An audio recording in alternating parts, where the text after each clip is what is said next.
good afternoon to everybody. It is indeed a pleasure to invite you all for this inaugural IIGF deficiency program, which is a unique program which we have developed basically, which incorporates each and every aspect of IGF deficiency. A lot of issues in terms of evaluation, in terms of assessment and management, and many of these problems are actually not really catered for in terms of appropriate manner. So what we have done is that over the next 2 hours or so, we'll focus about the various aspects of IGF deficiency, right starting from pathophysiology, which is in itself a complicated issue, to take over in terms of when to think of the conditions, which will be discussed by Dr. Neha. Then we'll take forward with regards to the evaluation, the etiology, going forward in terms of the role of IGF-1 and BP3, which Dr. Sajali will take over. Then we'll have the growth hormone stimulation and dynamic test. Dr. Riddhi will take over. Then subsequently we'll talk about in terms of management, in terms of the conventional GH therapy, the long-acting GH therapy, which Dr. Chetan will be talking about. Subsequent to that, we'll talk about pubertal modulation, the role of GnRH analogs, and the role of aromatase inhibitors, Dr. Pratik, and finally IGF deficiency. So this is going to be overall a compact program of 2.5 hours, in which we'll cover a lot of these things, starting from basic pathophysiology to the different aspects, covering different the whole aspects and gamut of this disorder. Discussing about growth hormone dependent peptides. So the most important growth hormone dependent peptides, as discussed by Dr. Anurag sir as well as Dr. Neha, are IGF-1,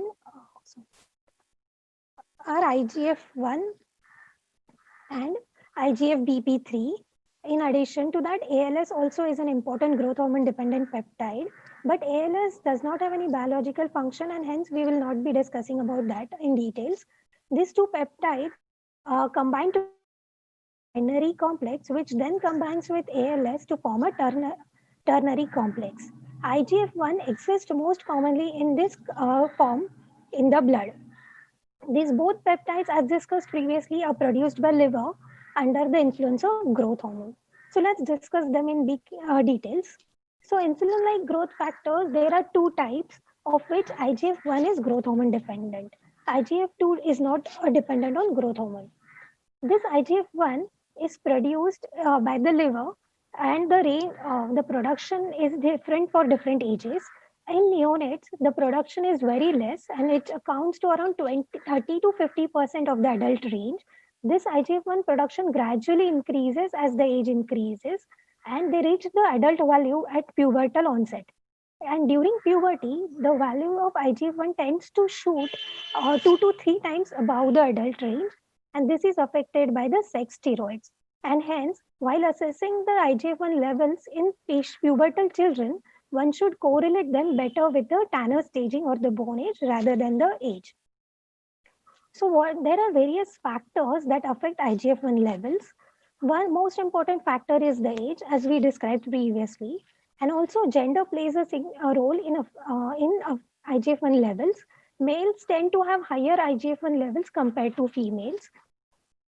The other factor is nutrition, which has been previously described, that nutrition tends to affect IGF-1 levels, and malnutrition is associated with low IGF-1 levels. The other factors are various systemic illnesses like liver disease. Since IGF is produced in liver diseases causes low IGF-1 levels.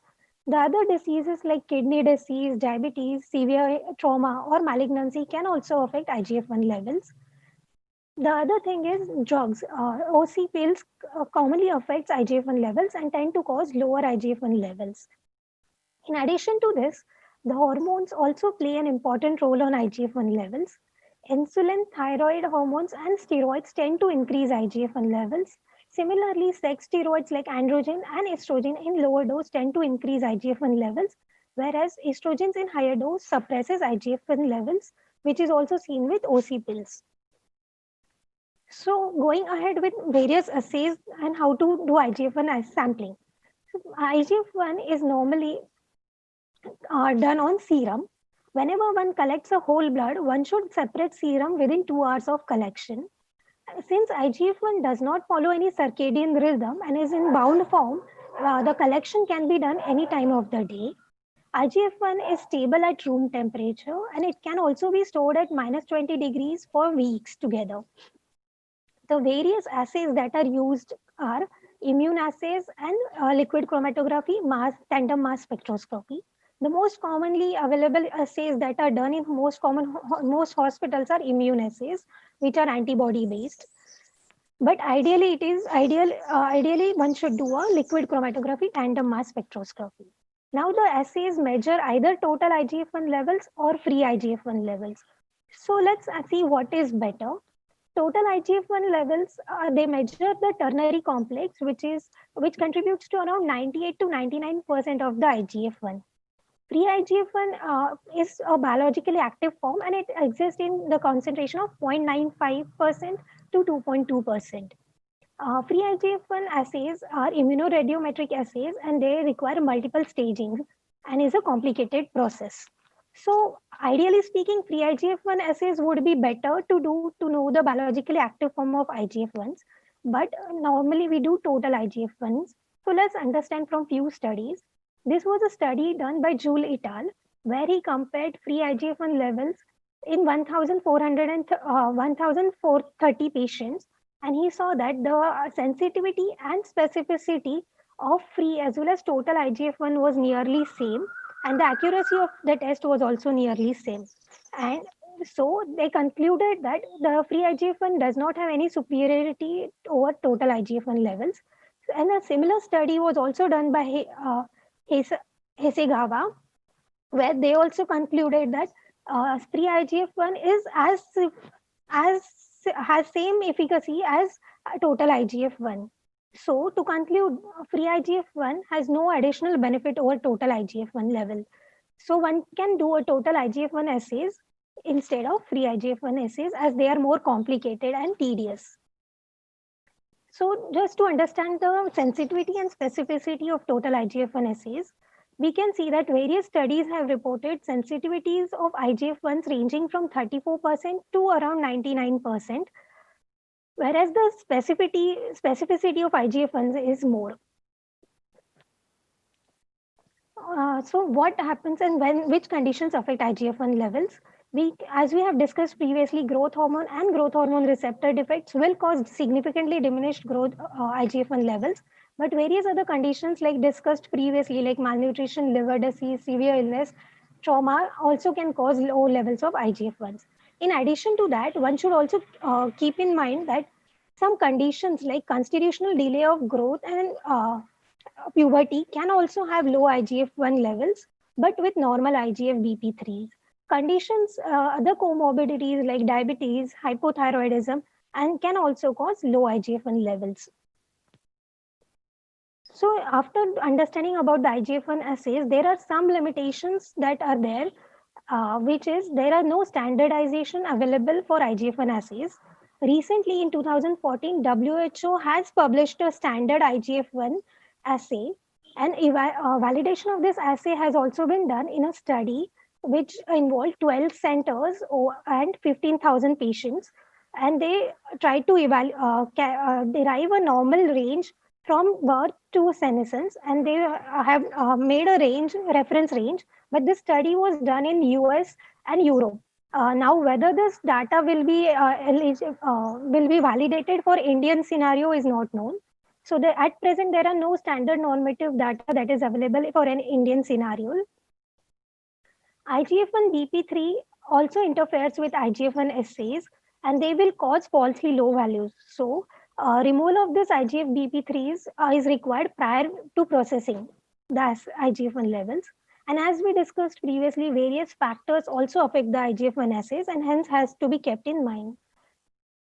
And IGF-1 levels tend to be normal or on the lower normal side in patients who have acquired growth hormone deficiency due to malignancies or in adult GHDs.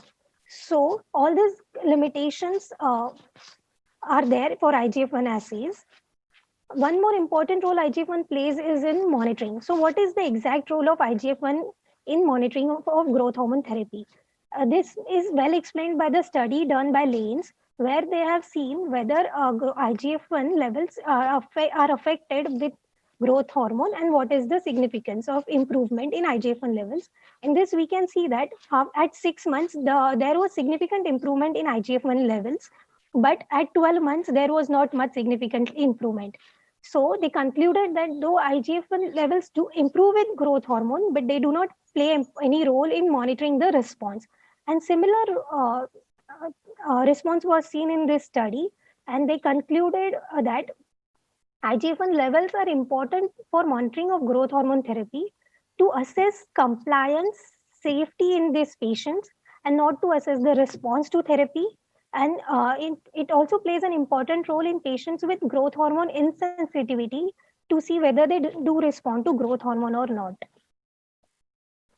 There are few studies which also talk about IGF-based dosing. This study was done by Cohen et al., which showed that if the IGF-based dosing was used, there was a significant improvement in height in these patients when the target was to achieve a high IGF SGS of 0. But this is not recommended as of now.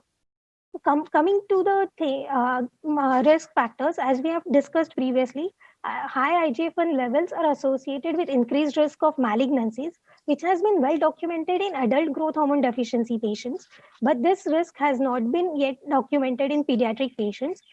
This was a follow-up which was done in 15,000 patients in Europe, where they have detected an increased rate of neural malignancies of around 2%, which is as same as patients without growth hormone therapy. So as of now, the risk is minimal, but one should be vigilant about this risk. So now a Growth Hormone Research Society guidelines, which were published in 2019, still recommend that one should target IGF-1 levels not more than 2 SGS, and one should reduce the dose of growth hormone in a patient if the IGF-1 levels are more than 2 SGS in a growth hormone deficiency, if it is more than 2.5 SGS in patients of idiopathic short stature, and if it is more than 3 standard deviations in patients with Turner's syndrome. Keeping this in mind, we will go ahead with IGF-BP. There are 6 types of IGF binding proteins. The IGF-BP3 is the most common, as discussed by Dr. Neha. It contributes to around 90% of the total IGF binding proteins, and it is dependent on growth hormone.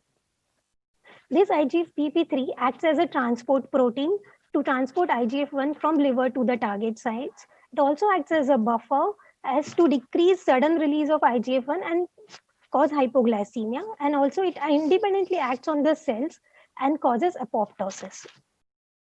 IGF-1 BP3 also increases with age, but the levels tend to be on the higher side and can be detected by in neonatal age group as well. As compared to IGF-1, IGF-BP3 assays are technically very simple.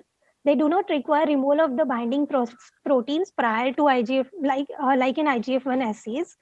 The normal values are on the higher range, like 1 to 5 ng per ml. So there are no sensitivity issues that are encountered in IGF-BPs.